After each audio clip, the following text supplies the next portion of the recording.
हाय दोस्तों, स्वागत है आपका इस YouTube channel PM study centre में। तो आज के इस वीडियो में हम प्रश्न नंबर 7 के इन दोनों खंड को करेंगे, जो कि बोर्ड एग्जाम 2025 की दृष्टि से मोस्ट इंपॉर्टेंट क्वेश्चन है और 8-8 अंक में पूछे जाने वाला क्वेश्चन है। और यह फिक्स होता है कि एक क्वेश्चन आपसे आबीयू आबीयू से यह क्वेश्चन एक 8 अंक में पूछा ही पूछा जाएगा। और दूसरा जो हमारा खंड है वो अवकल समीकरण से है। तो अवकल समीकरण का भी एक क्वेश्चन 8 अंक में बोर्ड एग्जाम में प्रतिवर्ष पूछा गया है और इस वर्ष के भी बोर्ड एग्जाम में आएगा ही आएगा। तो चलिए वीडियो को स्टार्ट करते हैं और इन दोनों खंडों को आज के इस वीडियो में हल करेंगे, जिसके लिए आपको बोर्ड एग्जाम में 16 अंक प्राप्त हो जाएंगे। तो देखिए, हमारा पहला खंड है यहाँ पर कि समीकरण निकाय इतना इतना तथा इतना को आव्यूह विधि से हल कीजिए। देखिए, आव्यूह से एक प्रश्न आव्यूह विधि से हल कीजिए हर साल पूछा गया है और इस वर्ष भी आएगा ही आएगा। और ज्यादातर पूछा जाया गया क्वेश्चन जो है वह यही है आव्यूह का।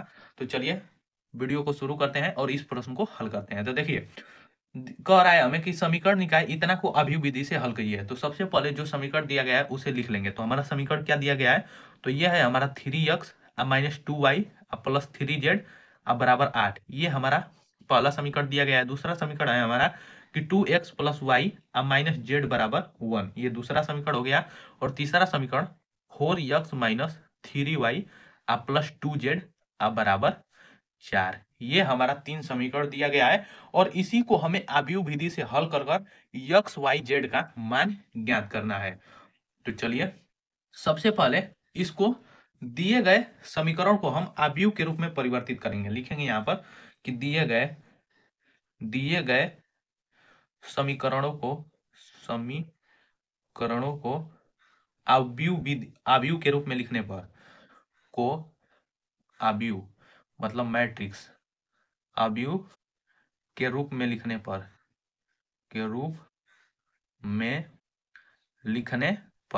तो इन दिए गए समीकरणों को हम आव्यूह के रूप में लिख लेंगे। तो चलिए देखिए, आव्यूह के रूप में कैसे लिखेंगे। तो सबसे पहले एक आव्यूह बनाएंगे 3x3 का और यहाँ पर इस वाले स्तंभ में हम यक्स के गुणांक को लिखेंगे। देखिए, ये हो गया हमारा यक्स का गुणांक 3 और वाई का गुणांक यहाँ पर कितना है? तो -2 है, तो -2 लिख देंगे। और जेड का गुणांक कितना है? तो +3 है, तो +3 लिख देंगे। इसी प्रकार दूसरे समीकरण को देखेंगे तो 2 1 और ये -1। और तीसरा जो है हमारा 4 -3 और ये 2, मतलब एक हो गया हमारा ये आव्यूह। अब यहाँ पर क्या है हमारा? तो यक्स वाई और जेड, मतलब हमारा यक्स वाई जेड का ही गुणांक है, तो इसको लिख देंगे। और बराबर में हमारा क्या है? तो बराबर में हमारा क्या दिया गया है? तो 8 दिया गया है, 1 दिया गया है और 4 दिया गया है। तो हम दिए गए समीकरण को अब आव्यूह के रूप में लिख लिए। तो अब इससे हमें क्या मिल गया? समीकरणों को आव्यूह में लिख लिए। तो देखिए, ये जो है वो हमारा ए का मान है और ये जो है वो हमारा एक्स का मान है अब बराबर बी। इतना हो गया। तो हमें यक्स वाई और जेड का मान निकालना है। तो इससे यक्स बराबर हमारा क्या हो जाएगा? ए इनवर्स बी हो जाएगा और इसे हम मान लेंगे समीकरण 1। देखिए, हमें क्या कहा गया है? कहा गया है कि आव्यूह विधि से इसको हल करना है। तो आव्यूह विधि से हल कर कर हमें यक्स वाई और जेड तीनों का मान ज्ञात करना है। तो देखिए, हमें यहाँ पर यक्स तो पता ही है, यहाँ पर कैपिटल यक्स जो है वो हमारा पता ही है कि इसका मान यक्स वाई जेड है। और बी का भी मान यहाँ पर पता है, लेकिन यहाँ पर ए इनवर्स हमें नहीं ज्ञात है। तो यदि हम किसी तरह से ए इनवर्स ज्ञात कर लेंगे, ए की सहायता से ए इनवर्स ज्ञात कर लेंगे, तो हमारा दिए गए समीकरणों से एक्स वाई जेड का मान प्राप्त हो जाएगा। देखिए, अब ए इनवर्स कैसे ज्ञात होगा? तो ए इनवर्स का एक फार्मूला होता है कि ए डी जे ए, मतलब एडजेसेंट ऑफ ए अब बटा के माड ऑफ ए। तो हमें ए इनवर्स ज्ञात करने के लिए सबसे पहले ए डी जे ए ज्ञात करना पड़ेगा और उसका मापांक ज्ञात करना पड़ेगा ए का। तो चलिए सबसे पहले ए डी जे ए निकालते हैं। तो देखिए, ए डी जे ए निकालने के लिए हमें आव्यूह ए के, मतलब हमें आव्यूह ए का यहाँ पर एडजेसेंट निकालना है। तो आव्यूह ए क्या दिया गया है? तो मान लेंगे आव्यूह ए का यहाँ पर मान है 3 -2 और 3, 2 1 और ये -1 और ये 4 -3 और ये 2 आव्यूह ए का मान है। और जो इसका जो चिन्ह प्रॉपर्टी होता है, मतलब चिन्ह का जो संकेत होता है वो प्लस माइनस प्लस के रूप में चलता है। मतलब ये जो अवयव है वो प्लस में के रूप में होगा, प्लस का चिन्ह होगा इसका, और इसका जो होगा वो माइनस और इसका प्लस। इसी प्रकार माइनस प्लस माइनस और प्लस माइनस प्लस प्रत्येक अवयव का चिन्ह होता है। तो इससे हमें कोई मतलब नहीं है, केवल हमें आव्यूह ए को देखना है। अब देखिए, आव्यूह ए की मदद से हमें ए डीजे ए ज्ञात करना है। तो ए डीजे ए ज्ञात करने के लिए हमें इस आव्यूह के प्रत्येक अवयव का सगुणनखंड निकालना पड़ेगा। तो यहां पर लिखेंगे, देखिए कि आव्यूह आव्यूह ए के प्रत्येक प्रत्येक अवयवों का सगुणनखंड सगुणनखंड निकालने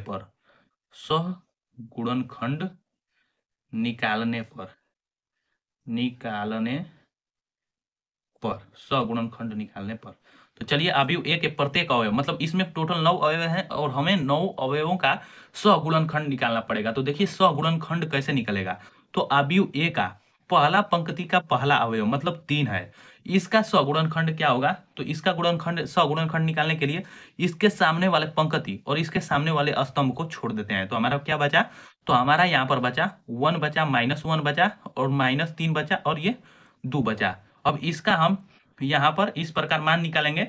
तो देखिए 2 का गुणा 1 का गुणा 2 में होगा, तो ये क्या हो जाएगा 2 हो जाएगा, और -3 का गुणा -1 में करेंगे तो ये 3 हो जाएगा, लेकिन 2 -3 होता है। तो इस प्रकार जो इसका मान आ गया वह -1 आ गया।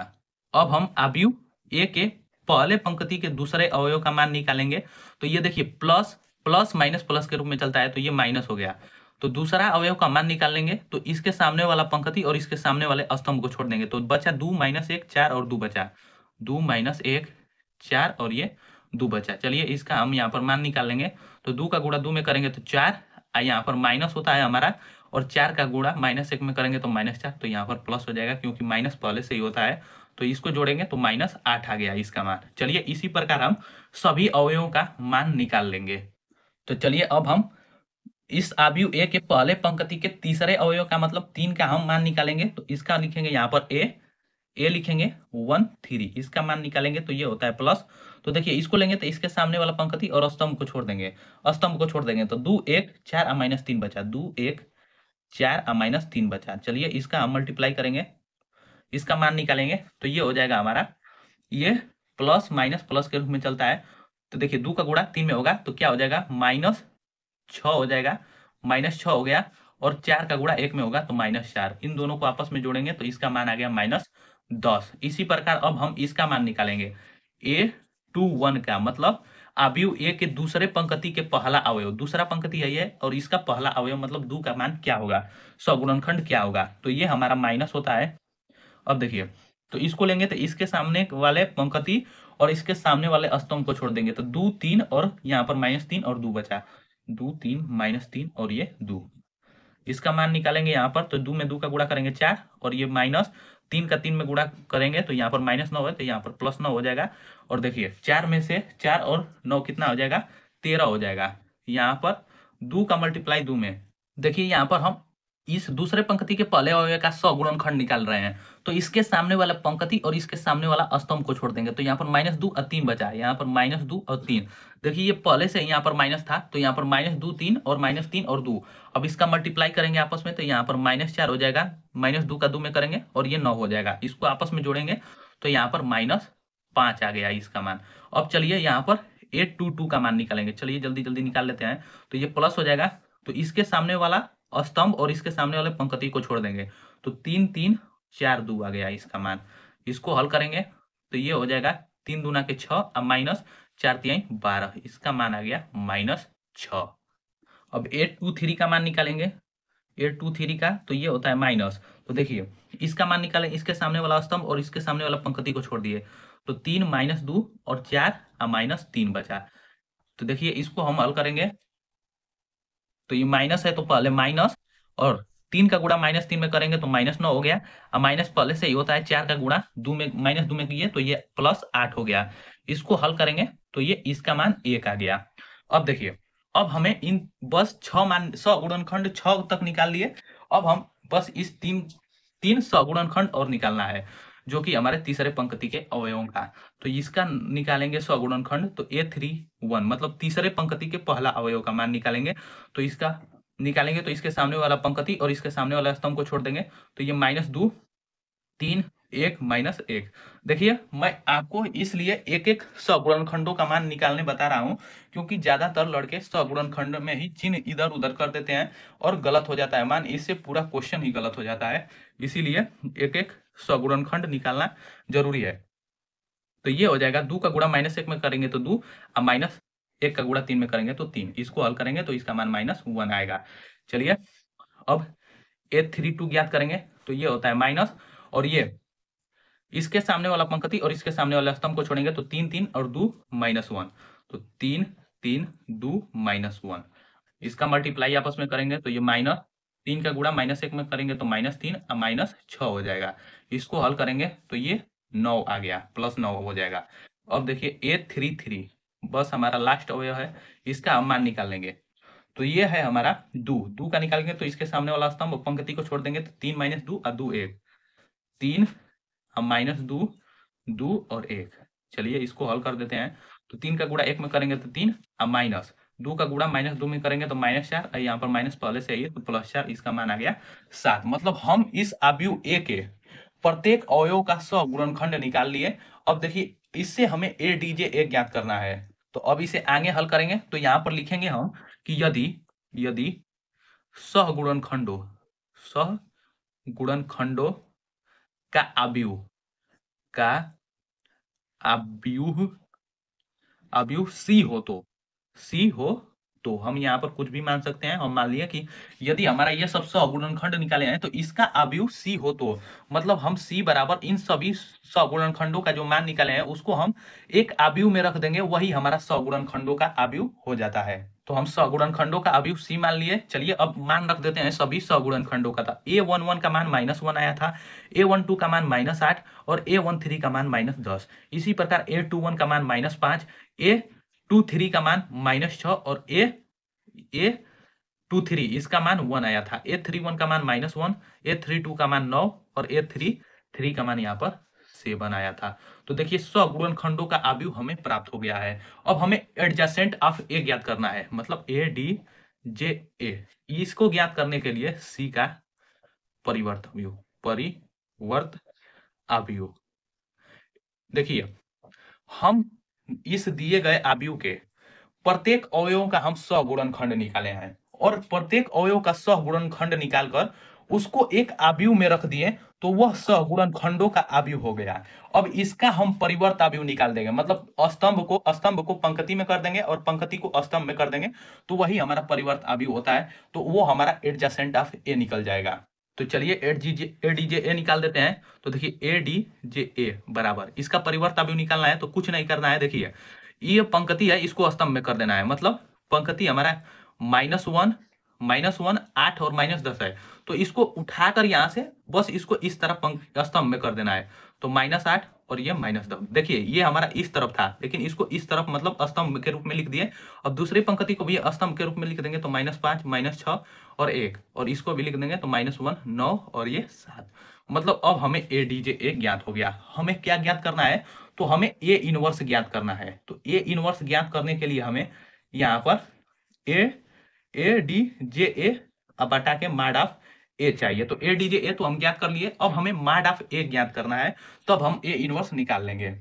तो देखिए हमारा आव्यूह A क्या दिया गया है, तो यहाँ पर हमारा आव्यूह A का जो मान है, आव्यूह A बराबर क्या दिया गया है उसको पहले लिख देते हैं। तो यहाँ पर 3 दिया गया है, -2 3 2 1 -1 और 4 -3 और 2, ये हमारा आव्यूह A है। अब देखिए इससे हमें आव्यूह A का माड ऑफ A निकालना है। तो माड ऑफ A निकालने के लिए हमें पंक्ति 1 को लेकर प्रसार करना पड़ेगा। तो ये 3 को लेंगे तो इसके सामने वाला पंक्ति और स्तंभ को छोड़ देंगे, मतलब 1 का गुणा 2 में करेंगे तो 2 -3 का गुणा -1 में करेंगे तो +3 हो जाएगा। अब देखिए ये माइनस होता है लेकिन हमारा -2 है, -2 है तो -2 और ये माइनस मिलकर +2 हो जाएगा। तो ये इसके सामने वाला स्तंभ और पंक्ति को छोड़ देंगे तो 2 का गुणा 2 में करेंगे तो 4 और ये -4 का गुणा 1 में करेंगे तो -4, लेकिन यहाँ पर माइनस होता है तो ये +4 हो गया। और ये +3 को लेकर अब प्रसार करेंगे तो देखिए इसके सामने वाला स्तंभ और पंक्ति को छोड़ देंगे तो 2 का गुणा -3 में करेंगे तो -6 और -4 का गुणा 1 में करेंगे तो 4। अब इसी को हल कर देंगे, हमारा माड ऑफ A का मान निकल जाएगा। तो माड ऑफ A बराबर हमारा क्या हो जाएगा, तो देखिए यहाँ पर माड ऑफ A ये हो गया 3 और ये -1, तो 3 गुणे -1 हो गया, अब प्लस 2 गुणे 8 हो गया, अब प्लस 3 गुणे -10 हो गया।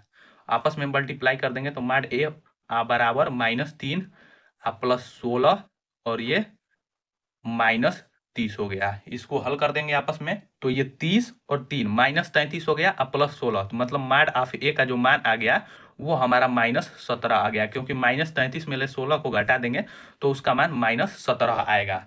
तो चलिए अब ए इनवर्स ज्ञात कर लेते हैं। तो देखिए ए इनवर्स बराबर हमारा फॉर्मूला होता है कि ए डीजे ए बटा के माड ऑफ ए, आप सभी को पता ही होगा। अब चलिए ए इनवर्स इसे ज्ञात कर लेते हैं। तो ए इनवर्स बराबर, पहले हम यहाँ पर माड ऑफ ए का मान रखेंगे तो इसका मान क्या आ गया, -17 है, तो इसको हम लिख सकते हैं 1 बटा के -17। अब ए डीजे ए का मान रख देंगे तो इसका मान हम निकाल चुके हैं, तो ये -1 -5 -1 और -8 -6 9 और ये -10 1 और 7 ये था। अब देखिए यही है हमारा ए इनवर्स, मतलब ए इनवर्स अब हमारा निकल चुका है। अब देखिए ए इनवर्स निकल चुका है तो हमें आव्यूह विधि से समीकरण को हल करना था। तो हमारा समीकरण 1 क्या था, तो अब लिखेंगे समीकरण 1 से, मतलब समीकरण 1 से चलेंगे और हम एक्स वाई जेड का मान निकाल देंगे। अब हमारा क्वेश्चन लग ही चुका है। तो देखिए हमारा समीकरण 1 था कि यक्स बराबर ए इनवर्स बी था, ए इनवर्स बी था। अब इसमें हम सभी का मान रखेंगे, तो यक्स का क्या हमारा मान था, तो यक्स बराबर ए इनवर्स का मान रखेंगे यहाँ पर, तो ए इनवर्स का मान यहाँ पर -1 बटा में 17 और ये -1 -5 -1 -8 -6 9 और -10 1 और 7। अब ए इनवर्स का मान रख लिए, अब बी का मान रखेंगे, तो बी का मान कितना था, तो इंटू बी का मान 8 था, 1 था और ये 4 था, ये हो गया। तो अब इन दोनों का आपस में मल्टीप्लाई कर लेंगे तो इससे हमारा यक्स निकल जाएगा। तो चलिए मल्टीप्लाई कर देते हैं। तो यक्स बराबर हमारा -1/17 और ये हो जाएगा आव्यूह। देखिए आव्यूह का यहाँ पर गुणा करेंगे, मतलब पहले पंक्ति का गुणा पहले स्तंभ के साथ किया जाता है। तो पहले पंक्ति के प्रत्येक अवयव का पहले स्तंभ के प्रत्येक अवयव के साथ गुणा कर देंगे, तो -1 का गुणा 8 के साथ करेंगे तो ये -8 हो गया। -5 का गुणा 1 के साथ करेंगे तो -5 आ गया, जोड़ के लिखेंगे सबको, लेकिन माइनस चिन्ह है तो माइनस हो जाएगा। अब -1 का गुणा 4 के साथ करेंगे तो -4 हो गया, मतलब पहले पंक्ति का हम गुणा कर लिए। यदि हमारा दूसरा स्तंभ होता तो इसी का गुणा दूसरे स्तंभ के साथ भी करते, लेकिन हमारा ये जो 1x3 का है अभी। देखिए अब दूसरे पंक्ति का गुणा, मतलब इसका पंक्ति का गुणा पहले स्तंभ के साथ करेंगे तो -8 का गुणा 8 के साथ करेंगे तो -64, -6 का गुणा 1 के साथ करेंगे तो -6 और 9 का गुणा 4 के साथ करेंगे तो +36। अब तीसरे पंक्ति का गुणा स्तंभ के साथ कर देंगे तो -10 का गुणा 8 के साथ करेंगे तो -80 और 1 का गुणा 1 के साथ करेंगे तो +1 और 7 का गुणा 4 के साथ करेंगे तो +28 हो गया। अब इनको आपस में जोड़कर लिख देंगे। तो देखिए यक्स बराबर -1/17 17 और ये आव्यूह -8 -5 और -4 को आपस में जोड़ेंगे तो ये हो जाएगा हमारा -17। इसी प्रकार इन सभी को आपस में जोड़ेंगे तो देखिए 64 और 6 हमारा 70 हो गया और 70 में से 36 को घटा देंगे तो ये आ जाएगा 34। तो माइनस बड़ा है तो यहाँ पर -34 हो जाएगा और इसी प्रकार इसको आपस में करेंगे तो इसका मान आ जाएगा -51। अब देखिए हमारा -1/17 है, मतलब हमें -1/17 से प्रत्येक में मल्टीप्लाई करना है। तो देखिए -17 में यदि हम -1/17 से गुणा करेंगे तो ये क्या हो जाएगा, 17 से 17 कट जाएगा और -1 में -1 का गुणा हो जाएगा तो माइनस मतलब +1 हो जाएगा। इसी प्रकार सब में मल्टीप्लाई कर देना है तो इससे जो हमारा यक्स का मान आएगा वो आ जाएगा हमारा 1 आ जाएगा, 2 आ जाएगा और ये 3 आ जाएगा। सब में गुणा कर लेंगे। देखिए 17 दूना के 34 और 17 तिया 51 होता है, मतलब सब में भाग देंगे तो 1 2 और 3 आ जाएगा। अब हम यक्स का मान रखेंगे तो यक्स बराबर हमारे क्या माने थे, तो यक्स बराबर हमारा आव्यूह जो था वो था हमारा यक्स वाई और जेड। तो इसका मान आ गया यहाँ पर 1 आ गया, 2 आ गया और 3 आ गया। अब इनको आपस में तुलना करेंगे तो यक्स बराबर यक्स का मान कितना आ गया, 1 आ गया, वाई का मान कितना आ गया तो 2 आ गया और जेड का मान कितना आ गया तो 3 आ गया। और यही हो जाएगा हमारा आव्यूह विधि से निम्न समीकरण निकाय को हल कीजिए। और इसको हल किए तो एक्स और वाई और जेड का मान ज्ञात किए जिसका मान 1 2 और 3 आ गया। तो देख सकते हैं आप कि ये जो क्वेश्चन है आव्यूह का वो बोर्ड एग्जाम की दृष्टि से कितना मोस्ट इंपॉर्टेंट है और यही क्वेश्चन बोर्ड एग्जाम में अधिक बार पूछा जा चुका है, इसीलिए आप इसे जरूर तैयार कर सकते हैं।